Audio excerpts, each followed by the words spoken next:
तालरक्षकाला सुद्धा ज्यांनी वलय प्राप्त करून दिलं, म्हणजे दशावतारातील डुलता तालरक्षक म्हणून ज्यांचं नाव सर्व दूर प्रसिद्ध आहे, मानपुली गावचे सुपुत्र विनायक सावंत, आरोलकर, ओंकार कालेली, सुधीर कलिंगण, कलेश्वर, वालावलकर आणि आता खानोलकर दशावतारा बरोबरच सध्या चेनवणकर दशावतार नाट्य मंडळामध्ये ते कार्यरत आहेत.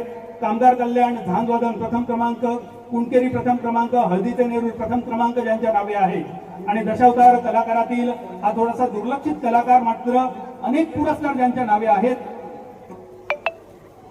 सावंत यांना मिळालेले पुरस्कार जरा एकदा ऐका. 2018 international pride of India Bangkok Thailand, Rajratna Lokmudra कला साहित्य पुरस्कार पुणे 2018, कोकण रत्न पुरस्कार 2018 पणजी गोवा 30/3/2018 रोजी, लोककला रत्न राज्य पुरस्कार माटुंगा मुंबई 2 जून 2018, स्टार महाराष्ट्र आयडॉल 2017, सातारा पुरस्कार 2017, कैलासवासी धोंडी मानकर पुरस्कार 2018 मालवण, क्रांतीरत्न दशावतार झांजवादक 2018, महाराष्ट्र प्राईड ऑफ इंडिया 2018. टाळ्या वाजूया चे तालरक्षक विनायक सावंत यांच्यासाठी.